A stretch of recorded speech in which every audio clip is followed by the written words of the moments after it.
ప్రస్తుతం మనతో పాటు ఉన్నారు ఒమేగా హాస్పిటల్స్ ఎండి ఫౌండర్ డాక్టర్ మోహన్ వంశీ గారు. ఒకసారి డాక్టర్ గారితో మాట్లాడదాం. సార్ నమస్తే అండి. నమస్తే అండి. డాక్టర్ గారు ఒకటి చెప్పండి, ఏంటంటే జనరల్గా క్యాన్సర్ వచ్చినప్పుడు ఇలాంటి లక్షణాలు ఉంటాయి, లేకపోతే ఇలాంటి సిమ్టమ్స్ ఉంటాయి, లేకపోతే ఇలాంటి చేంజెస్ ఉంటాయి బాడీలో, ఈ పార్ట్లో ఉంటాయి, ఆ పార్ట్లో ఉంటాయి, అలా చెప్తూ ఉంటారు కదా. బట్ క్యాన్సర్స్లో రకరకాల క్యాన్సర్స్ ఉన్నాయి. ఏ క్యాన్సర్ వచ్చినా ఒకే రకమైన లక్షణాలు కనిపిస్తాయా, లేకపోతే క్యాన్సర్కి వేరే వేరే లక్షణాలు కనిపిస్తూ ఉంటాయా? జనరల్లీ క్యాన్సర్కి వేరే లక్షణాలు ఉంటాయండి. ఓహో. బట్ కొన్ని లక్షణాలు కామన్గా ఉంటాయి. అంటే ఏదైనా కూడా కొన్ని ఉండవచ్చు. అవి ఉంటే క్యాన్సర్ కావచ్చు అని అర్థం తప్ప అవి ఉంటే క్యాన్సర్ ఉందని కాదు. మోస్ట్ ఇంపార్టెంట్ థింగ్ ఆకలి తగ్గిపోవటం, లాస్ ఆఫ్ హెపటైట్, తినాలనిపించకపోవటం. ఫుడ్ ఉంటుంది, కొంచెం ఆకలిగానే ఉంటుంది, ఫుడ్ ప్లేట్ టేబుల్ దగ్గరికి వెళ్తారు, తినకుండా వెనక్కి వచ్చేస్తారు. డిస్టేస్ట్ ఫర్ ఫుడ్, ఎంతో ఇష్టమైన ఫుడ్ అది, కానీ తినబుద్ధి కావట్లేదు, తిన్న టేస్ట్ సరిగా తెలియడం లేదు.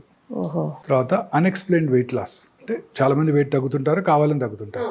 వీరు మామూలుగా తింటున్నారు, మామూలుగా తన పని తను చేసుకుంటున్నారు, సేమ్ డైట్ తింటున్నారు, కానీ వెయిట్ తగ్గిపోతున్నారు. Very important warning signal of cancer. మూడోది లో grade fever, not high, 99.5, once in a day or twice a day fever వస్తుంటుంది, మెలేజ్ ఉంటుంది, ఒళ్ళని నొప్పులుగా ఉండటం, పని చేయాలనిపించకపోవటం, లాంగ్ టర్మ్, అంటే ఇమీడియట్ 4 రోజులు కాదు. మీకు నాకు కూడా వైరల్ ఫీవర్ వస్తే మెలేజ్ ఉంటుంది, మైల్డ్ వైరల్ ఫీవర్ వస్తే లో గ్రేడ్ ఫీవర్ ఉంటుంది. సో ఏమైనా రావచ్చు అది. అలా కాకుండా లాంగ్ టర్మ్, ఎక్కువ రోజులు. Associated with weight loss, distaste for food, ఆకలి తగ్గిపోవటం, ఇవన్నీ కనుకుంటే క్యాన్సర్ కావచ్చు. ఓల్డెన్ డేస్లో 30-40 ఏళ్ల క్రితం ట్యూబర్క్లోసిస్కి ఇవే సిమ్టమ్స్ కనబడేవి. ఇప్పుడు ట్యూబర్క్లోసిస్ ఇండియాలో బాగా తగ్గిపోయింది. ఇప్పుడు ఈ సిమ్టమ్స్ అన్నీ కూడా ఎవరికైనా వస్తే క్యాన్సరే. ఇప్పటికీ కూడా చాలాసార్లు లంగ్లో ఒక షాడో కనపడినా, ఇలాంటి సిమ్టమ్స్ ఉన్నా చాలామంది ఓల్డ్ డాక్టర్స్ ఇంకా టీబీ మెడిసిన్స్ రాసేస్తుంటారు. 30-40 ఏళ్ల క్రితం లంగ్లో షాడో కనపడగానే ముందు ఏటీటీ అంటే యాంటీ ట్యూబర్కులర్ ట్రీట్మెంట్ రాసేసేవాళ్ళు. ఇప్పుడు అలా కాదు, మనం కన్ఫర్మ్ చేసుకోవాలి. చాలాసార్లు ఇప్పటికీ కూడా నేను చూస్తుంటాను, పేషెంట్స్ టీబీకి ట్రీట్మెంట్ తీసుకోవటం, తగ్గకపోతే అప్పుడు 3 నెలల తర్వాత సిటీ స్కాన్ చేయటం, అందులో క్యాన్సర్ బయటపడటం, ఆ పాటికి ముదిరిపోవటం. సో ఇలా ఏ సిమ్టమ్ కూడా కన్ఫర్మేషన్ కావాలి మనకి. సో ఈ సిమ్టమ్స్ అన్నీ కూడా ఏ క్యాన్సర్లోనే ఉండొచ్చు. ఇన్ అడిషన్ టు దిస్, మనకు శరీరంలో ఏ పార్ట్లో అయితే క్యాన్సర్ వచ్చిందో ఆ పార్ట్ని బట్టి సిమ్టమ్స్ ఉంటాయి. ఉదాహరణకి బ్రెయిన్ క్యాన్సర్ అనుకోండి, హెడేక్, క్రమం తప్పకుండా హెడేక్ పెరుగుతూ ఉంటుంది, ఇంటెన్సిటీ పెరుగుతూ ఉంటుంది. ఎస్పెషల్లీ ఎర్లీ మార్నింగ్ హెడేక్, నిద్ర లేవగానే హెడేక్, లేకపోతే లేవటమే హెడేక్తో నిద్ర లేవటం, హెడేక్ వచ్చి పొద్దున్నే 4-5 మేలుకు రావటం, అండ్ వర్సనింగ్ హెడేక్తో పాటు ఫిట్స్ రావటం, కళ్ళు తిరిగినట్టు ఉండటం, వామిటింగ్ రావటం, ప్రొజెక్టైల్ వామిటింగ్ సడన్గా, అంటే టైం కూడా ఇవ్వదు. మామూలుగా వామిటింగ్ సెన్సేషన్ ఉంటే తెలుస్తుంటుంది, వచ్చేస్తే అనుకున్నప్పుడు వాష్రూమ్కి వెళ్తాం, వామిటింగ్ చేసేస్తాం. ఇక్కడ అది కూడా అంత టైం ఇవ్వదు. టక్కన హెడేక్, వామిటింగ్, ఫిట్స్, ఇది వెరీ ఇంపార్టెంట్, ఎస్పెషలీ నడి వయసులో 40s దాటాక. ఇలాంటి సిమ్టమ్ ఉంటే definitely most likely brain cancer. అంటే బ్రెయిన్లోనే పుట్టుండవచ్చు, శరీరంలో ఇంకెక్కడైనా పుట్టి బ్రెయిన్కి పాకుండవచ్చు. That is very common. In fact 100 brain cancers, brain tumours చూస్తే 70 బయట నుంచి వచ్చినవే. అంటే దాన్ని ప్రైమరీ, సెకండరీ అంటాం. తర్వాత బ్రెయిన్లో వచ్చిన లొకేషన్ బట్టి సిమ్టమ్స్ మారిపోతాయి. మోటార్ కార్టెక్స్ అంటారు, పెరైటల్ ఏరియా, అక్కడ వచ్చినట్టయితే ఆపోజిట్ సైడ్ కాలో చెయ్యో వీక్ అవటం, పడిపోవటం, కాలు పడి పూర్తిగా పక్షవాతం రావటం. ఫ్రాంటల్ లోబులో వస్తే వాయిస్ పడిపోవటం, ఆర్ కొన్నిసార్లు సడన్గా అందరి ముందు డ్రెస్ చేంజ్ చేసుకోవటం, అందరి ముందు యూరిన్ పాస్ చేయటం. ఆక్సిపిటల్ లోబులో వస్తే విజువల్ డిస్టర్బెన్సెస్ రావటం. చిన్న మెదడు అంటాం, సెరిబెల్లం, అక్కడ వచ్చినట్టయితే ఆల్కహాల్ తాగిన వాళ్ళు నడిచినట్టు నడవటం. ఇవన్నీ కూడా సైట్ స్పెసిఫిక్ సిమ్టమ్స్, ఎక్కడ వచ్చిందో దాన్ని బట్టే ఉంటాయన్నమాట. ఓకే, ఇలా వచ్చిన లొకేషన్ బట్టి. అదే కొంచెం కిందకు వచ్చామనుకోండి, oral cavity cancers very common. South ఇండియాలో కామనెస్ట్ క్యాన్సర్ ఓరల్ క్యావిటీ క్యాన్సర్సే పురుషుల్లో. అంటే ఈ ఓరల్ క్యావిటీలో చాలా ఆర్గన్స్ ఉంటాయి, టంగు, బకల్ మ్యూకోజా, లిప్స్, అంగటి, palate, posterior part of the tongue, స్వరపేటిక, ఇవన్నీ కూడా oral cavity and hypopharyngeal cancers. Okay. Oral cavity cancer లక్షణాలు కనుక మీరు చూసినట్టయితే మానని పుండు, ఎరుపు తెలుపు మిళితమైన ప్యాచెస్ ఉండటం, నాలుక మీద కానీ ఎక్కడైనా కానీ రెడ్డిష్ ఆర్ వైటిష్ ప్యాచెస్ 2 కలిపి ఉండటం. తర్వాత మానని పుండు, బ్లీడింగ్ ఫ్రమ్ గమ్స్, పళ్ళు లూజ్ అయిపోవటం, పళ్ళు సడన్గా లూజ్ అయిపోయి డెంటిస్ట్ దగ్గరికి వెళ్తాం, పన్ను పీకేస్తాడు, లోపల క్యాన్సర్ ఉండొచ్చు.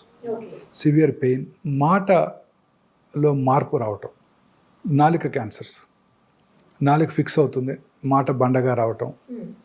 అలాగే మాట్లాడిన తర్వాత కూడా కొంచెం సివియర్ పెయిన్ రావటం, ఓకే. తర్వాత feeling of foreign body sensation in the throat. మామూలుగా థ్రోట్లో ఫారెన్ బాడీ ఉందనుకోండి, మింగేస్తే లోపలికి వెళ్ళిపోద్ది, లేకపోతే బయటికి తీసేస్తాం. ఇక్కడ ట్యూమర్ ఉన్నప్పుడు మన human brain perceives this as a foreign body. So మింగినా కానీ ఫారిన్ బాడీ సెన్సేషన్ అలానే ఉంటుంది నాలుగు వెనకాల. That's a very important warning signal of posterior third, అంటే వెనకాల భాగం టంగులో క్యాన్సర్. వాయిస్లో మార్పు రావటం, స్వరం బొంగురు పోవటం, అలసిపోవటం, ఆయాసం రావటం, దగ్గినప్పుడు రక్తం పట్టడం, ఇవన్నీ కూడా స్వరపేటిక క్యాన్సర్ లక్షణాలు. మింగటానికి ఇబ్బందిగా ఉండటం, మింగుతున్నప్పుడు వాటర్ తాగాల్స్తే కానీ సాలిడ్ ఫుడ్ లోపలికి వెళ్ళకపోవటం, వర్సనింగ్ ప్రాబ్లం, ముందు సాలిడ్స్ మింగలేకపోయారు, తర్వాత లిక్విడ్స్ కూడా మింగలేకపోతున్నారు. ఇవన్నీ హైపోఫారింగ్స్, అంటే ఫారింగ్స్ వెనకాల భాగంలోను ఫారింగ్స్లోను, అలాగే అన్నవాహిక క్యాన్సర్ లక్షణాలు. ఇంకా గ్యాస్ట్రిక్ క్యాన్సర్ లక్షణాలకు వచ్చినట్టయితే పొట్టంతా గ్యాస్ ఉన్నట్టు ఉండటం, పొట్ట ఫుల్ అయిపోయినట్టు ఉండటం. ఒక వెరీ ఇంపార్టెంట్ వార్నింగ్ సిగ్నల్ ఏంటంటే కొంచెం ఫుడ్ తీసుకున్నా పొట్ట ఫుల్ అయిపోవటం. నార్మల్గా మీరు బ్రేక్ఫాస్ట్కి 4 ఇడ్లీలు తింటారు రోజు, ఇప్పుడు 2 తినగానే పొట్ట ఫుల్ అయిపోతుంది. You don't feel like eating, you feel full. Very important warning signal of gastric cancer అనమాట ఇది. సరే, కానీ ఈ విషయం కొంచెం ఏజ్ పెరిగిన కొద్దీ కూడా ఎప్టైట్ తగ్గుతూ ఉంటుంది కదా? ఎప్టైట్ తగ్గుతుంది, పొట్ట ఫుల్ అవటం వేరు, ఎప్టైట్ తగ్గటం వేరు.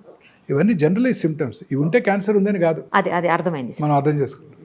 వామిటింగ్ రావటం, కడుపులో మంట రావటం, హార్ట్ బర్న్ రావటం, వామిటస్లో బ్లడ్ పట్టడం, మోషన్ బ్లాక్గా రావటం, స్టమక్లో బ్లీడ్ అయినా ఆ acid in the stomach would turn that pink colour blood into black colour, black motion రావటం, ఇవన్నీ కూడా గ్యాస్ట్రిక్ క్యాన్సర్ లక్షణాలు. సౌత్ ఇండియాలో gastric cancer is the commonest cancer. అసలు మెడ్రాస్ మెట్రోపాలిటన్ ట్యూమర్ రిజిస్ట్రీలో ప్రతి 1,00,000 మంది ప్రజలకి మోర్ దెన్ 15 గ్యాస్ట్రిక్ క్యాన్సర్ బారిన పడుతున్నారు ప్రతి సంవత్సరం కూడా. అలాగే ఊపిరితిత్తుల cancer, very common cancer. Lung cancer, very common cancer నా ప్రపంచం అంతా కూడా ఇదే కామనెస్ట్ క్యాన్సర్. ప్రపంచం అంతా కూడా lung cancer is the commonest cancer. Mortality కూడా చాలా ఎక్కువ, 100కి 75 మంది చనిపోతారు. ఎందుకంటే లంగ్ క్యాన్సర్ జనరల్గా సిమ్టమ్స్ ఉండవు. ఎర్లీగా లంగ్ క్యాన్సర్లో సిమ్టమ్స్ ఉండవు, చాలాసార్లు అశ్రద్ధ చేస్తుంటారు. సిమ్టమ్స్ ఎలా ఉంటాయంటే మానని దగ్గు, ఓకే, దగ్గినప్పుడు కళ్ళి పట్టడం, ఆ ఫ్లెమ్లో రక్తం పట్టడం, లో గ్రేడ్ చెస్ట్ పెయిన్, స్వరం బొంగురిపోయినట్టు రావటం, ఆయాస పట్టడం, ఇవన్నీ లంగ్ క్యాన్సర్ లక్షణాలు. ఇవన్నీ కూడా లేట్ స్టేజెస్లోనే చూస్తాం. ఎర్లీ స్టేజ్లో అసలు ఏం లక్షణాలే ఉండకపోవచ్చు. Okay sir. చాలాసార్లు చూస్తుంటాం. నేను ఇవాళ కూడా చూశాను, patient 80-year-old man went to a corporate hospital with headache and vomiting. వెంటనే ఎంఆర్ఐ చేశారు, బ్రెయిన్లో ట్యూమర్ ఉందన్నారు, సర్జరీ చేశారు. ట్యూమర్ తీసి టెస్ట్కి పంపిస్తే లంగ్ క్యాన్సర్ అని వచ్చింది. బ్రెయిన్లో ట్యూమర్, లంగ్ క్యాన్సర్, లంగ్ నుంచి బ్రెయిన్కి పాకిపోయింది. ఇందాక అన్నాను కదా, commonest cancer in brain is secondaries. So లంగ్లో పుట్టింది బ్రెయిన్కి వెళ్ళిపోయింది. సో జనరల్గా న్యూరో సర్జన్ అప్పుడు బిజీగా ఉంటారు, ఆ పేషెంట్ సర్జరీ చేశారు. అది ఎక్స్రే చూస్తే ఎక్స్రేలో చిన్న లీషన్ ఉంది, పెట్ స్కాన్ చేస్తే పెద్ద లీషన్ కనపడుతుంది. సో ఇది సిమ్టమ్సే కలిగించలేదు, దగ్గు కూడా లేదు ఆయనకి, పెద్ద ఆయనకి. సో చాలా కామన్గా చూస్తాం ఇది. లంగ్ క్యాన్సర్, బోన్స్కి పాకటం, ఆ బోన్స్ ట్రివియల్ ఇంజరీ, చిన్న ఇంజరీతో బోన్ ఫ్రాక్చర్ అవటం, ఆర్థోపెడిషన్ దాన్ని ఫిక్స్ చేయడానికి రెడీ అవటం, ఫిక్స్ చేస్తున్నప్పుడు అక్కడేదో అబ్నార్మల్ టిష్యూ కనపడితే దాన్ని టెస్ట్కి పంపటం, లంగ్ క్యాన్సర్ అని తెలుస్తుంది. So generally these cancers are asymptomatic. చివరి స్టేజ్లో కానీ సిమ్టమ్స్ కలిగించవు. అలాగే colon cancer, very common cancer in urban India. మోషన్లో బ్లడ్ పట్టడం అందరికీ ఉంటుంది, చాలామందికి ఉంటుంది. పైల్స్ ఉన్నా మోషన్లో బ్లడ్ పడుతుంది, అందరూ ఆ సిమ్టమ్ని అశ్రద్ధ చేస్తారు. ఇప్పుడు లో డోసేజ్ సిటీ స్కాన్స్ అందుబాటులోకి వచ్చాయి. క్రానిక్ స్మోకర్స్ ఎస్పెషల్లీ 20 years కనుక తాగినట్టయితే వాళ్ళు 6 నెలలకు ఒకసారి లో డోస్ సిటీ స్కాన్ చేయించుకున్నట్టయితే క్యాన్సర్ అవటాన్ని ముందుగా పట్టుకోవచ్చు. అవునా సార్? లంగ్ క్యాన్సర్కి ఎస్పెషల్లీ. సో ఈ కోలన్ క్యాన్సర్ చాలా సార్లు చూస్తుంటాం, చాలామంది లేట్ స్టేజ్లో వస్తుంటారు, ఈ మోషన్లో బ్లడ్ అశ్రద్ధ చేస్తుంటారు. సో కోలన్ క్యాన్సర్ లక్షణాలు, లెఫ్ట్ సైడ్ కోలన్ క్యాన్సర్ అయితే ఇలా బ్లడ్ పట్టడం, లూజ్ మోషన్స్ అవటం, కాన్స్టిపేషన్ రావటం, alternating constipation and loose motions, very important symptom. తర్వాత స్టూల్ క్యాలిబర్ తగ్గటం, ఇంత లావుగా ఉంటుంది స్టూల్ అనుకోండి, క్యాలిబర్ తగ్గిపోయి సన్న పెన్సిల్ లాగా వస్తుంది అనుకోండి, warning signal of colon rectal cancer. అలాగే మోషన్కి వెళ్ళాక మనందరికీ కూడా ఒక మంచి ఫీలింగ్ ఉంటుంది, ఇవాళ ఫుల్ మోషన్ అయిపోయింది, ఫ్రీ మోషన్ అయిపోయింది, హ్యాపీగా ఉంటాం మనం. ఆ ఫీలింగ్ వస్తుంది మోషన్ అయిపోగానే, ఫీలింగ్ ఆఫ్ కంప్లీట్ ఎవాక్యుయేషన్. అది కొంతమందికి మోషన్ వెళ్ళాక ఫుల్ మోషన్ అయిపోయినా కూడా ఫీలింగ్ ఆఫ్ ఇన్కంప్లీట్ ఎవాక్యుయేషన్, ఇంకా మోషన్ ఉంది అన్న ఫీలింగ్. ఇంకొంచెం సేపు టైం స్పెండ్ చేసినా అది రాదు, కానీ ఆ ఫీలింగ్ అట్లా బ్రెయిన్ పర్సీవ్ చేస్తూనే ఉంటుంది, ఇంకా పూర్తిగా ఎంప్టీ చేసినట్టు లేరు అని. అది యాక్చువల్లీ అది మోషన్ కాదు, tumour. Brain does not recognise that. Brain ఏం రికగ్నైజ్ చేస్తుంది? రెక్టంలో ఏదో గడ్డ ఉందని రికగ్నైజ్ చేస్తుంది. అది మోషనా లేకపోతే ట్యూమరా బ్రెయిన్ పర్సీవ్ చేయలేదు. సో అందువల్ల అది మనం ఫీలింగ్ ఆఫ్ ఇన్కంప్లీట్ ఎవాక్యుయేషన్ ఉంటుంది. ఆ సిమ్టమ్ కనుక ఉన్నట్టయితే very important warning signal of rectal cancer. So అలాగే కొన్ని రకాల క్యాన్సర్లు కుడిపక్క పేగులో రైట్ సైడ్ కోలన్ క్యాన్సర్స్ ఎటువంటి సిమ్టమ్స్ ఉండవు, సైలెంట్ కిల్లర్ గ్యాస్ట్రిక్ క్యాన్సర్ లానే. ఎందుకంటే అక్కడ మోషన్ లిక్విడ్గా ఉంటుంది, అడ్డం పడదు. సీకం అంటే రైట్ సైడ్ కోలన్ బాగా లావుగా ఉంటుంది, ఎంత పెద్ద పుండు పడినా బ్లాక్ చేయదు, బ్లడ్ కారిపోతుంటుంది, మీకు మోషన్లో మిక్స్ అయిపోయి ఉంటుంది, మనకు తెలియని కూడా తెలియదు. లివర్కో లంగ్స్కో పాకాక డాక్టర్ దగ్గరికి వస్తారు వాళ్ళు. Very common problem with right sided colon cancer. అసలు 40 ఏళ్ళు దాటాక ఎవరికైనా ఎనీమియా అంటే రక్తలేమి రక్తహీనత వచ్చినట్టయితే ఫస్ట్ ఎండోస్కోపీ కొలనోస్కోపీ చేసుకోవాలి. సౌత్ ఇండియాలో అయితే upper GI endoscopy first, followed by colonoscopy normal ఉంటే. నార్త్ ఇండియాలో అయితే colonoscopy first, followed by and upper GI scopy. ఎందుకంటే ఈ 2 క్యాన్సర్లు కూడా బ్లడ్ తగ్గిపోతుంటాయి. చాలామంది ఎనీమియా వచ్చినప్పుడు డాక్టర్ దగ్గరికి వెళ్ళినప్పుడు డాక్టర్లు బ్లడ్ ట్రాన్స్ఫ్యూషన్ ఇస్తారు, హిమోటెనిక్స్ ఇస్తారు, ఐరన్ సప్లిమెంట్స్ ఇస్తారు, విటమిన్ సి ఇస్తారు, B12 ఇస్తారు. అవసరమైతే బ్లడ్ తగ్గినప్పుడు ఇంకొక మెయిన్ సిమ్టమ్ ఏంటంటే ఆయాసం రావటం. ఆయాసం వస్తే ఫస్ట్ ఎవరి దగ్గరికి వెళ్తారు? ఓల్డ్ మ్యాన్ కార్డియాలజిస్ట్ దగ్గరికి వెళ్తారు. ఆయన ఎంజాయ్ చేస్తారు, అందరికీ 2 బ్లాకులు ఉంటాయి ఆ వయసులో, 2 స్టెంట్లు వేసేస్తారు. ఆ తర్వాత మళ్ళీ ఇంకా కూడా ఆయాసము రక్తలేని ఉన్నట్టయితే అప్పుడు ఆంకాలజిస్ట్ దగ్గరికి వెళ్తారు, వాళ్ళే పంపుతారు క్యాన్సర్ ఏమోనని. చాలా కామన్గా చూస్తుంటాం ఈ సిమ్టమ్.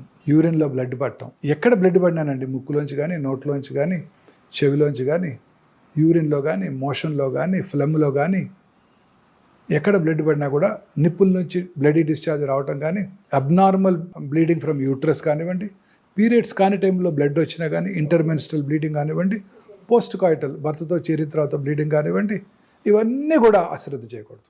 ఈ 6 సిమ్టమ్స్ అసలు ఎప్పుడు అశ్రద్ధ చేయకూడదు. చాలా వెరీ ఇంపార్టెంట్ వార్నింగ్ సిగ్నల్స్. ఇప్పుడు భారతదేశంలో స్త్రీలలో అత్యధికంగా కనబడే క్యాన్సర్ బ్రెస్ట్ క్యాన్సర్. 2022లో 2,24,000 బ్రెస్ట్ క్యాన్సర్ డయాగ్నోస్ అవ్వబడ్డాయి. 2010లో ఇట్ వాజ్ 80. రోజుకి పెరిగిపోతుంది. ఇంకొక బ్యాడ్ న్యూస్ ఏంటంటే భారతదేశంలో చూసే బ్రెస్ట్ క్యాన్సర్ పేషెంట్స్ యంగ్ ఏజ్లో వస్తున్నారు. యంగ్ ఏజ్లో వస్తే దే ఆర్ వెరీ అగ్రెసివ్. ఏ క్యాన్సర్ అయినా for that matter except thyroid, ఏ క్యాన్సర్ అయినా చిన్న వయసులో వచ్చిందంటే 20 to 40 మధ్య వచ్చిందంటే చాలా అగ్రెసివ్గా బిహేవ్ చేస్తాయి. లంప్ రావటం బ్రెస్ట్లో, బ్రెస్ట్ యొక్క సైజులో మార్పు రావటం, కన్సిస్టెన్సీ అంటే గట్టి మార్పు రావటం, గట్టి పట్టడం, స్కిన్ ముడతలు పడినట్టు ఉండటం, స్కిన్ ఎలా స్ట్రెచ్ అయ్యి షైనీగా ఉండటం, స్కిన్ మీద నరాలు ఉబ్బి ఉండినట్టు ఉండటం, స్కిన్ మీద అల్సరేషన్ ఏర్పడటం, నిప్పుల నుంచి బ్లడీ డిశ్చార్జ్, నిప్పుల ఏరియాలో కాంప్లెక్స్ మీద పుండు పట్టడం, సంకలో గడ్డలు రావటం, నిప్పుల యొక్క లొకేషన్ అంటే లెవెల్ ఆఫ్ బోత్ నిప్పుల్స్ మారటం, ఒకటి పైకి వెళ్ళటం ఒకటి కిందకి రావటం, ఇవన్నీ కూడా బ్రెస్ట్ క్యాన్సర్ లక్షణాలు. ఎక్కడ కూడా నొప్పి లేదు. అందరు స్త్రీలు అశ్రద్ధ చేస్తారు, సహజ సిగ్గు వెళ్ళి చెప్పుకోవడానికి. వాళ్ళకిగా వాళ్ళు రెగ్యులర్గా పరీక్ష చేసుకున్నట్టయితే ఈజీగా పట్టుకోవచ్చు. ఎలా టెస్ట్ చేసుకోవాలి బ్రెస్ట్ క్యాన్సర్ అనేది? వాళ్ళు చేసుకుంటే తెలుస్తుంది అంటున్నారు, ఎట్లా తెలుస్తుంది? సెల్ఫ్ ఎగ్జామినేషన్ అంటే వారికిగా వారు పరీక్ష చేసుకోవటం ఒక అలవాటుగా ప్రతి స్త్రీ పీరియడ్స్ అయిపోయిన 1 వీక్ తర్వాత, ఎందుకంటే అప్పుడు బ్రెస్ట్ ఆర్ సప్పులుగా ఉంటాయి. పీరియడ్స్ టైంలోనూ పీరియడ్స్ ముందు బ్రెస్ట్ ఆర్ లంపీగా ఉంటాయి, పెయిన్ఫుల్గా కూడా ఉంటాయి, టెండర్గా ఉంటాయి. ఆ టైంలో కాకుండా పీరియడ్స్ అయిపోయిన తర్వాత, పీరియడ్ ఆగిపోయిన తర్వాత ఆ నెలకి 1 వారం తర్వాత వారికిగా వారు స్నానం చేస్తున్నప్పుడు కూర్చొని రూమ్కి వచ్చాక పడుకొని కుడి చేత్తో ఎడమ చెస్టు, ఎడమ చేత్తో కుడి చెస్టు సిస్టమేటిక్గా సెంటర్ నుంచి పెరిఫెరిక్ కానీ పైనుంచి కిందకి కానీ సిస్టమేటిక్గా ఫ్లాట్ ఆఫ్ ద హ్యాండ్తో ఎగ్జామిన్ చేసుకోవాలి. టిప్స్ ఆఫ్ ద ఫింగర్తో కాదు, ఎలా కాదు, ఫ్లాట్ ఆఫ్ ద హ్యాండ్తో పరీక్ష చేసుకున్నట్టయితే వాళ్ళకు ఒక అవగాహన వస్తుంది. అలా నెలకి 2 సార్లు ఒకసారి రెగ్యులర్గా చేసుకున్నట్టయితే వాళ్ళకి అవగాహన వచ్చి వారి శరీరం మీద ఎటువంటి చిన్న మార్పునైనా కూడా పట్టుకోగలుగుతారు. ఓకే. ప్రతి స్త్రీ 20 years తర్వాత రెగ్యులర్గా ఒక అలవాటు చేసుకుని తర్వాతే రెగ్యులర్గా కనుక చేసుకున్నట్టయితే క్యాన్సర్ రావడాన్ని మనకు డాక్టర్ కన్నా ముందుగా వారే పసిగడతారు. గర్భసంచి క్యాన్సర్ కామనెస్ట్ క్యాన్సర్. పీరియడ్స్ కాని టైంలో బ్లడ్ పట్టడం, intermenstrual bleeding, post coital bleeding, low grade lower abdominal pain, white discharge, ఇవన్నీ ప్రతి స్త్రీ చూస్తూనే ఉంటారు. నొప్పి కలిగించో అశ్రద్ధ చేస్తారు.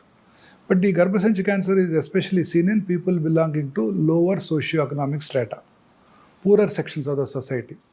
ఎందుకంటే వాళ్ళలో సరి అయిన అవగాహన లేకపోవడం, హైజీన్ మీద, మెన్స్ట్రల్ పీరియడ్స్ టైంలో సరి అయిన హైజీన్ మెయింటైన్ చేయకపోతే హ్యూమన్ పాపిలోమేటస్ వైరస్ HPV వైరస్ ఎక్కువగా వ్యాప్తి చెంది ఈ క్యాన్సర్లు వస్తుంటాయి.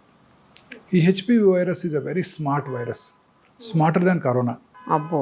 అదేం చేస్తుందంటే ఇంట్రాసెల్యులర్ సెల్ లోపల ఉంటుంది, సెల్ బయటకు రాదు.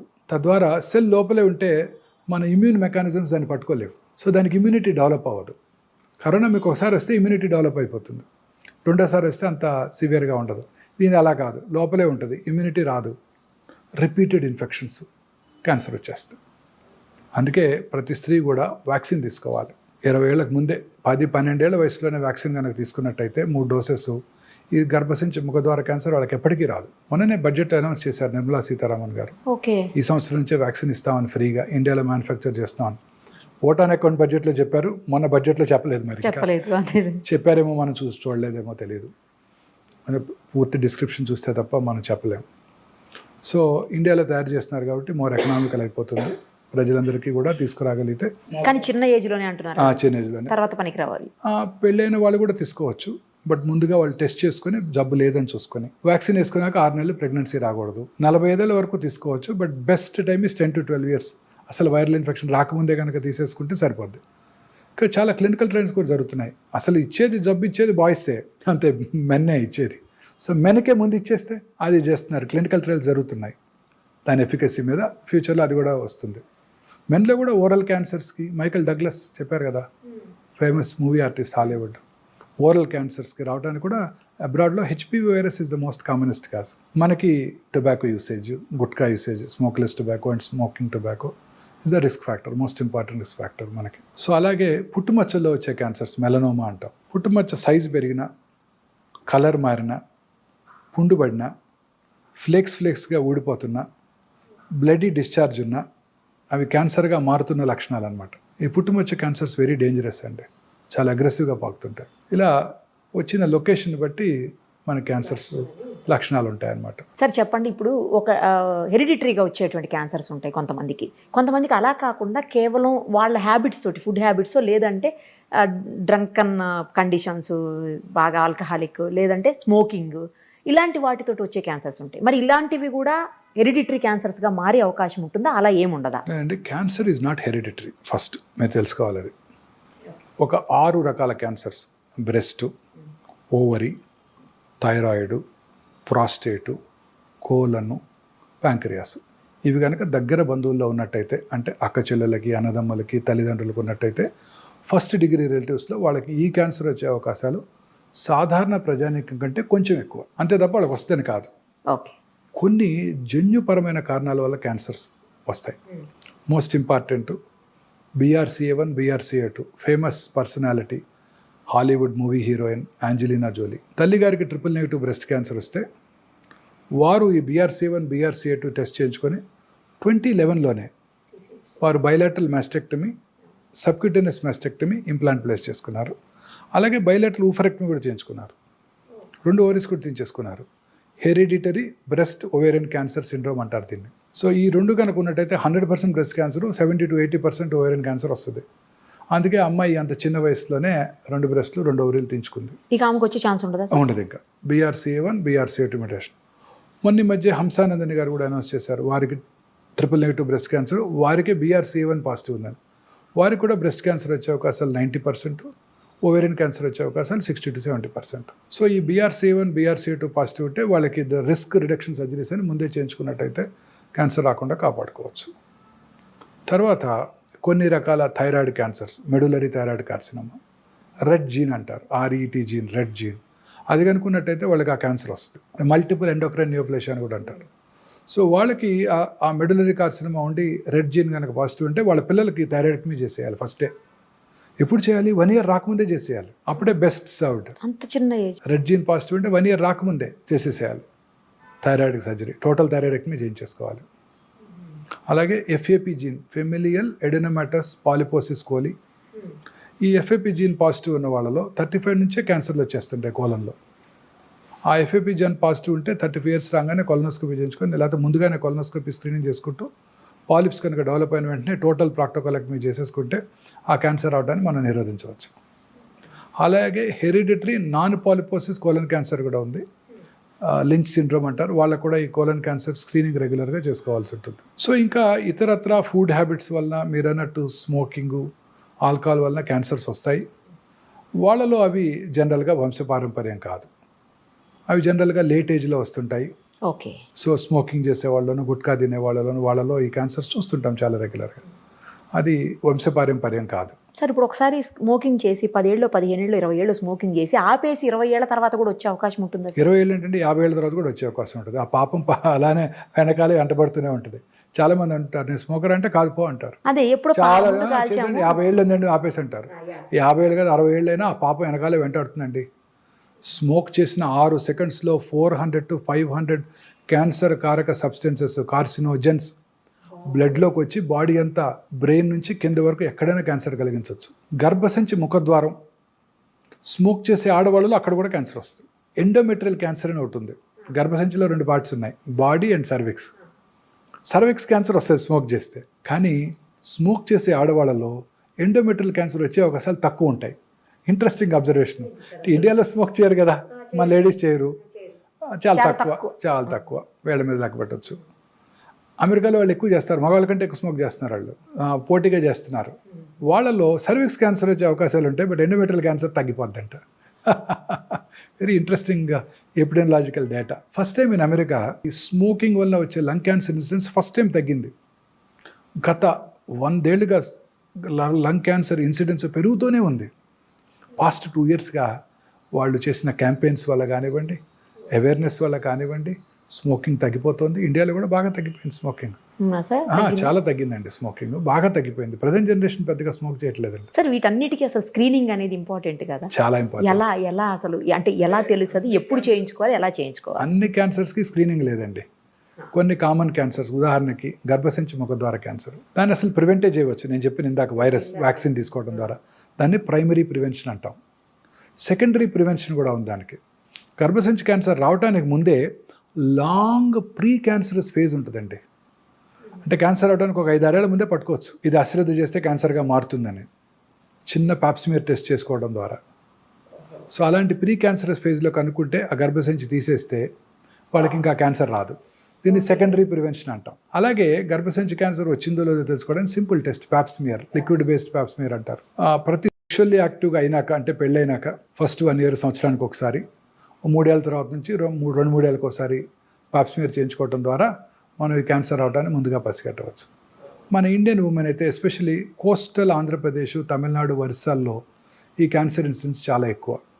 కారణం ఏంటంటే పావర్టీ, రెండోది హైజీనిక్ ప్రాక్టీసెస్ మీద అవగాహన లేకపోవటం, మూడోది తేమ కలిగిన వాతావరణంలో ఈ వైరస్ ఎక్కువగా వ్యాప్తి చెందుతుంది. అక్కడ హ్యూమిడిటీ ఎక్కువ ఉంటుంది కదండి సముద్ర తీరంలో, వాళ్ళలో ఈ వైరస్ ఎక్కువగా వ్యాప్తి చెంది క్యాన్సర్ ఎక్కువ వస్తుంది. వాళ్ళు సంవత్సరానికి ఒకసారి పాప్స్మియర్ టెస్ట్ చేసుకోవడం ద్వారా క్యాన్సర్ రావటాన్ని ముందుగా పసిగట్టవచ్చు. సో ఎర్లీగా పట్టుకుంటే క్యూర్ అయిపోతుంది. Okay sir. ఇది first. Second breast cancer. Breast క్యాన్సర్కి 3 ఆర్మ్స్ ఉన్నాయి. ఒకటి సెల్ఫ్ ఎగ్జామినేషన్, ఇందాక మనం డిస్కస్ చేసాం. రెండోది మ్యామోగ్రఫీ పరీక్ష. చాలా మందికి అపోహలు ఉన్నాయి, మ్యామోగ్రఫీ పరీక్ష చేయించుకుంటే దాంట్లో రేడియేషన్ ఎక్స్పోజర్ ఉంటుంది, బాగా గట్టిగా నొక్కేస్తారు బ్రెస్ట్ని, చాలా పెయిన్ఫుల్గా ఉంటుంది. ఇవన్నీ కూడా అపోహలు మాత్రమే. ఇప్పుడు కొత్తగా వచ్చిన డిజిటల్ మ్యామోగ్రామ్స్తో రేడియేషన్ ఎక్స్పోజర్ బాగా తగ్గిపోయింది, కంప్రెషన్ కూడా పెద్దగా ఉండదు. 3D డిజిటల్ మ్యామోగ్రఫీలో అయితే అసలు కంప్రెస్ చేయకుండానే మనం రేడియోగ్రామ్ తీసుకోవడానికి అవకాశం ఉంది. ప్లస్ జనరల్గా మ్యామోగ్రామ్ చేయించుకోవటం కూడా పీరియడ్స్, ఆ నెల పీరియడ్స్ అయిపోయిన తర్వాత 1 వారం తర్వాత చేయించుకుంటే పెయిన్ పెద్దగా ఉండదు. సో మ్యామోగ్రఫీ పరీక్ష బేస్ లైన్ 30, 35, 40, ఆ తర్వాత 2-3 ఏళ్ళకి ఒకసారి 50 వరకు, 50 నుంచి 65 మాత్రం సంవత్సరానికి ఒకసారి మ్యామోగ్రఫీ చేయించుకోవడం ద్వారా ఖచ్చితంగా పట్టుకోవచ్చు. స్కార్డ్ బ్రెస్ట్ అంటే బ్రెస్ట్ లంపెక్టమీలో కనుక చేస్తున్నట్టయితే ఇంతకుముందు, అప్పుడు మ్యామోగ్రఫీ పెద్ద యూస్ఫుల్గా ఉండదు. చాలామంది ఇంప్లాంట్స్ పెట్టుకుంటుంటారు, వాళ్ళలో కూడా మ్యామోగ్రఫీ యూస్ఫుల్గా ఉండదు. వాళ్ళకి ఎంఆర్ మ్యామోగ్రఫీ చేయాల్సి ఉంటుంది, మ్యాగ్నెటిక్ రెజొనెన్స్ మ్యామోగ్రామ్. ఇప్పుడు కొత్తగా పెట్ ఎంఆర్ మ్యామోగ్రామ్ కూడా అందుబాటులోకి వచ్చింది. PET MR mammogram first time ఇండియాలో హైదరాబాద్లోనే అందుబాటులోకి వచ్చింది. మన దగ్గర ఉందండి. పెట్ ఎంఆర్ మ్యామోగ్రామ్ చేసుకోవడం ద్వారా ఆ క్యాన్సర్ని చాలా ఎర్లీగా ఐడెంటిఫై చేయవచ్చు. ఎంఆర్ మ్యామోగ్రామ్లో మ్యామోగ్రఫీలో ఉన్న రేడియేషన్ ఎక్స్పోజర్ కూడా ఉండదు, and MRI is no radiation కదా. ఇది కూడా స్క్రీనింగ్ పనిచేస్తుంది. అది చేయించుకుంటే ఎక్కువ కొంచెం గ్యాప్ తీసుకోవచ్చా నెక్స్ట్ దానికి? అలానే లేదండి, టైంకి చేసుకోవాల్సిందే. ఆ ఫేమస్ ఎగ్జాంపుల్ మార్టినా నవరతులవా, ప్రతి ఇయర్ జనవరిలో చేసుకుంటుంది, unmarried lady. So she doesn't have children. So వాళ్ళకి రిస్క్ ఎక్కువ. పిల్లలు లేని వాళ్ళకి లేట్గా ఫస్ట్ చైల్డ్ పుట్టిన వాళ్ళకి, family history of breast cancer ఉన్న వాళ్ళకి, ఒక సైడ్ బ్రెస్ట్ క్యాన్సర్ వచ్చి ఉంటే రెండో సైడ్ వచ్చే అవకాశాలు ఎక్కువగా ఉంటాయి. మూడోది వయసు పెరిగే కొలది. ఇవన్నీ బ్రెస్ట్ క్యాన్సర్ రిస్క్ ఫ్యాక్టర్స్. జనవరికి అమ్మాయి మ్యామోగ్రామ్ చేయించుకునేది. సో సడన్గా జనవరి బదులు మేలో చేయించుకున్నారు, వచ్చేసింది చిన్న లంపు. అప్పుడు she was a commentator for French open అప్పుడు. సో సర్జరీ చేయించుకొని she was giving commentary for the French open tennis. So అందుకని టైంకి చేయించుకోవాలి, సంవత్సరానికి ఒకసారి 50 దాటాక. ఎస్పెషల్లీ రిస్క్ ఫ్యాక్టర్స్ ఉన్న స్త్రీలు, ఒబీస్ ఉమెను, స్మోక్ చేసే ఉమెను, ఆల్కహాల్ తాగే ఉమెను, వీళ్ళందరికీ రిస్క్ ఎక్కువ అండి. ఒబిసిటీతో అన్ని క్యాన్సర్స్ ఎక్కువైపోతాయి. ఆ రాత్రిపూట మనం ప్రశాంతంగా 7కో 8కో భోజనం చేసేసి 9 అలా పడుకొని నిద్రపోతే పొద్దున్నే ఒక చక్కటి ఎర్లీ మార్నింగ్ 1 o'clock 2 o'clock ఒక హార్మోన్ ఉత్పత్తి అవుతుంది. ఆ hormone has a strong anti cancer properties. So ఈ రాత్రిపూట పనిచేసే పురుషుల్లోను స్త్రీలలో ముఖ్యంగా బ్రెస్ట్, కోలను, ఓవేరియన్ క్యాన్సర్, పురుషుల్లో అన్ని రకాల క్యాన్సర్లు, ప్రాస్టేట్ క్యాన్సర్తో సహా అన్నీ వచ్చేస్తాయి వాళ్ళకి. ఆ యాంటీ క్యాన్సర్ హార్మోన్ ఉత్పత్తి ఆగిపోతుంది. మీరు కూడా రాత్రి లేట్గా పడుకొని, నేనైనా రాత్రిపూట లేట్గా పడుకునే ముందు ఒక అరగంట టీవీ చుట్టం అన్ని ఛానల్స్, తర్వాత మళ్ళీ బెడ్ ఎక్కాక కూడా డార్క్లో మళ్ళీ ఆ blue screen, mobile screen, WhatsApp messages answer చేయటం, వీటిలో ఆ హార్మోన్ ఉత్పత్తి తగ్గిపోతుంది, క్యాన్సర్ వచ్చే అవకాశాలు ఎక్కువగా ఉంటాయి. ఇన్ఫ్యాక్ట్ డార్క్లో పడుకోవడం బెటర్ అండి. పడుకోవటం బెటర్. బెడ్ లైట్ ఉండకూడదు అసలు. ఒకవేళ బెడ్ లైట్ లేకపోతే మీకు బాగా భయంగా ఉంటుంది, నిద్ర పట్టదు అనుకుంటే చిన్న రెడ్ కలర్ లైట్ పెట్టుకోండి. రెడ్ కలర్ లైట్, లేదంటే అవతల రూమ్లో వేసి ఇక్కడ పడుకోవటమే, అంతే. ఏ కలర్ అయినా ఇలాగనే చేస్తే మీకు హార్మోన్ ఉత్పత్తి ఎక్కువ ఉంటుంది, మెలటోనిన్ హార్మోన్. దానివల్ల క్యాన్సర్ రాకుండా ఉండే అవకాశాలు ఎక్కువ ఉంటాయి. ఇప్పుడు మన దైనందిన జీవితంలో వచ్చే మార్పులేండి క్యాన్సర్ అవడానికి కారణాలు. సో అప్రాక్సిమేట్లీ 22 years బ్యాక్ నేను బసవతారక హాస్పిటల్ డైరెక్టర్గా జాయిన్ అయిన రోజు హైదరాబాద్లో ఒక్కటే ప్రైవేట్ క్యాన్సర్ హాస్పిటల్, 45 మంది పేషెంట్లు. ఇవాళ 22 ఏళ్ల తర్వాత 45 క్యాన్సర్ హాస్పిటల్స్ ఉన్నాయి 2 తెలుగు రాష్ట్రాల్లో. ఒక్కచోట బెడ్ ఖాళీ లేదు. నా కళ్ళ ముందు వచ్చిన మార్పు అది. నాకు 13-14 years బ్యాక్ మీరు ఇచ్చిన ఇంటర్వ్యూలో ఆ రోజు చెప్పారు మీరు, ఇప్పుడు 10 మందిలో ఒక్కళ్ళకు కూడా కనిపించట్లేదు, 20 మందికి ఒక్కళ్ళకి అట్లా కనిపిస్తుంది, కానీ రాబోయే 10-15 ఏళ్ల తర్వాత నిరుపమ గుర్తుపెట్టుకో నువ్వు, మళ్ళీ మనం ఇంటర్వ్యూ చేద్దాం ఆ తర్వాత అని కూడా అన్నారు ఆ రోజు మీరు. ఇప్పుడు ప్రతి 9 మందిలో ఒకరి క్యాన్సర్ వస్తుంది. అదే చెప్పారు మీకు ఆ రోజు. 16 లక్షల న్యూ క్యాన్సర్ పేషెంట్స్. అది ICMR వారు ఇచ్చిన రిపోర్ట్, Indian council for medical research 2022లో వచ్చిన నెంబర్ ఆఫ్ క్యాన్సర్స్. అది ఎంతవరకు కరెక్ట్ అని చెప్పలేం. సరే, ఈ క్యాన్సర్స్ అన్నిటికీ కూడా ఇట్లాంటి స్క్రీనింగ్లు లేకపోతే మామూలు ఇలాంటివి కాకుండా బ్లడ్ టెస్టులతో తెలియదా? వచ్చేస్తాయండి, నియర్ ఫ్యూచర్లో వచ్చేస్తుంది. గ్రేల్ అనే కంపెనీ గ్యాలరీ అనే టెస్ట్ని లాంచ్ చేసిందండి. ఓకే. ఇప్పుడు కోలన్కి వచ్చింది ఒకటి, చాలా ఎక్స్పెన్సివ్, $1000. ఈ న్యూ టెస్ట్ వచ్చేసేది జస్ట్ సింపుల్ ఒక 5 ml బ్లడ్తో 50 క్యాన్సర్ డయాగ్నోస్ చేసేస్తుంది రావటాన్ని, గ్యాలరీ. బట్ ఆ test is going to be very useful ma'am. అవునా సార్? Very useful ma'am. బ్లడ్ టెస్ట్తోనే 50 క్యాన్సర్లు పట్టేయచ్చు. ఏది అనేది కూడా తెలిసిపోతుందా? ఏ క్యాన్సర్ అనేది ఇప్పుడు కూడా వచ్చేసిందండి, లిక్విడ్ బయాప్సీ వచ్చేసింది. ఇప్పుడు కూడా పేషెంట్ దగ్గర మీరు ప్రతి పేషెంట్ బయాప్సీ చేయక్కర్లా. ఇప్పుడు చాలా మందిలో అపోహ ఉందండి, బయాప్సీ చేస్తే క్యాన్సర్ పెరిగిపోద్ది, ఏంటి నీటిని పెట్టి కూర్చుతావా, క్యాన్సర్ తేనె తుట్టిని కదిలిస్తే అట్ట పాకిపోద్ది. ఇప్పుడు కూడా ఒక డాక్టర్ ఆర్గ్యూ చేస్తాను నాతో వచ్చే ముందు. ఆమె నాందేడ్లో డాక్టర్, పెద్ద లార్జ్ రిట్రోపెరిటోనియల్ ట్యూమర్, బయాప్సీ వద్దంటది. మా డాక్టర్ చెప్పాడు, అంతా వద్దు, వాళ్ళ డాక్టర్ చెప్పాడు పెట్ట ఊరికే, అది అలా మీరు రప్చర్ చేస్తే రప్చర్ అయిపోద్దంట, అందులో వాటర్ కూడా ఉందంట, వాటర్లో కలిసిపోయి బాడీ అంతా వెళ్ళిపోద్దంట ఆర్గ్యూ చేస్తున్నారు. అదంతా అపోహ మాత్రమే. బయాప్సీ చేయడం వల్ల క్యాన్సర్ పెరగదు. అలాంటి వాళ్ళకి liquid biopsy 10 ml blood draw చేసి పంపితే సర్క్యులేటింగ్ ట్యూమర్ సెల్స్ అని మన బ్లడ్లో ఉంటాయండి. తెలిసిపోద్ది. కానీ ఇంకా పూర్తిగా అందుబాటులోకి రాలేదా? వచ్చేసింది. ఇప్పుడు చేసేసాం మా పేషెంట్కి లిక్విడ్ బయాప్సీ. అదేంటండి, లిక్విడ్ బయాప్సీ చేసి అందులో సర్క్యులేటింగ్ ట్యూమర్ సెల్స్ని ఐడెంటిఫై చేసి ఆ ట్యూమర్ సెల్స్ని ల్యాబ్లో గ్రో చేసి ఇన్విట్రో అది ఏ రకమైన యాంటీ క్యాన్సర్ డ్రగ్కు లొంగుతుందో చెప్పే ఫెసిలిటీస్ వచ్చేసాయి. దీనిని ఆంకోనామిక్స్ టెస్టింగ్ అంటారు. మన దగ్గర ఉంది. ఇంకా అదే బ్లడ్లో సర్క్యులేటింగ్ ట్యూమర్ ఫ్రీ DNA ఉంటుంది. ఆ DNAని నెక్స్ట్ జనరేషన్ సీక్వెన్సింగ్ చేసి ఏ రకమైన జన్యుపరమైన మ్యూటేషన్ వల్ల ఈ క్యాన్సర్ వచ్చిందో తెలుసుకునే ఫెసిలిటీ కూడా వచ్చేసింది. అంటే ఇప్పుడు సైంటిస్ట్ బిలీవ్ దాన్ని ఫౌండేషన్ 1 టెస్ట్ అంటారు. మన బాడీలో అబౌట్ 2000 ప్రోటాన్ కోడింగ్ జీన్స్ ఉంటాయి. జెనోమిక్ మ్యాపింగ్ అయిపోయింది, Watson and Crick Nobel prize కూడా వచ్చింది. Equally good number of non proton coding jeans కూడా ఉంటాయి. ఈ ప్రోటాన్ కోడింగ్ జీన్స్లో ఒక 500 to 600 ఆంకో జీన్స్, అంటే క్యాన్సర్ కారక జన్యువుల్ని సైంటిస్టులు ఐడెంటిఫై చేశారు. ఈ క్యాన్సర్ కారక, ఈ 500-600 క్యాన్సర్ కారక జన్యువుల్లోనే మ్యూటేషన్ వల్ల క్యాన్సర్ వస్తుంది కూడా అని సైంటిస్టులు గట్టిగా నమ్ముతున్నారు.